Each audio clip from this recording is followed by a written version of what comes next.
देखिए, अगर हिंदुस्तान में अगर आपकी राजनीतिक पहचान है और अगर आपके पास पैसा है, तो आपको बिज़नेस चलाने में ज़्यादा मुसीबतों का सामना नहीं करना पड़ता होगा, ऐसा मालूम पड़ता है।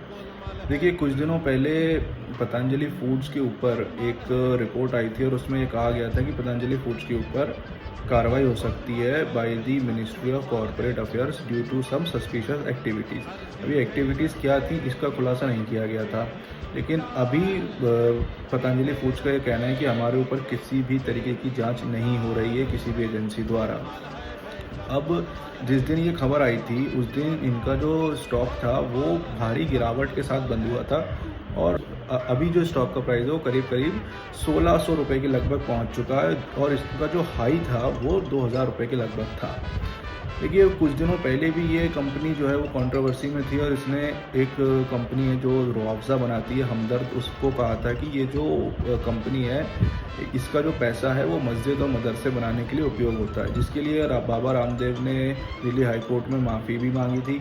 लेकिन अब जो है ये कंपनी फिर से नई एक कंट्रोवर्सी में फंस गई है और अब ये देखना होगा कि क्या ब्लूमबर्ग सही कह रहा है या बाबा रामदेव सही कह रहे हैं। जहाँ तक इन्वेस्टर का सवाल है, लोग जो हैं वो इस कंपनी से अब भरोसा खोते चले जा रहे हैं और इसका जो प्राइस है वो लगातार गिर रहा है 17 तारीख से 17 अप्रैल से। 17 अप्रैल से इसका जो प्राइस है वो करेक्ट होकर के 1600 रुपये तक आ गया है। 2000 रुपये इसका प्राइस था, अब तो करेक्ट होकर 1600 रुपये आ गया। ये स्टॉक कंटिन्यूस डाउन ट्रेंड में है और आने वाले टाइम में देखना होगा कि क्या निवेशक इस पे पहले जैसा भरोसा कर पाएंगे। इस तरीके की कंट्रोवर्सीज अगर जारी रहती हैं तो शायद पतंजलि के लिए मुश्किल होगा कि वो वापस से अपना लाइफ टाइम हाई छू पाए। चलिए देखते हैं कि आगे बाबा रामदेव क्या नई कंट्रोवर्सी करते हैं और किस तरीके से पतंजलि फूड्स और पतंजलि आयुर्वेदा को वो चलाते हैं। आप बने रहिए मेरे साथ, मैं आपको कुछ इसी तरीके की रोचक खबरें सुनाता रहूँगा।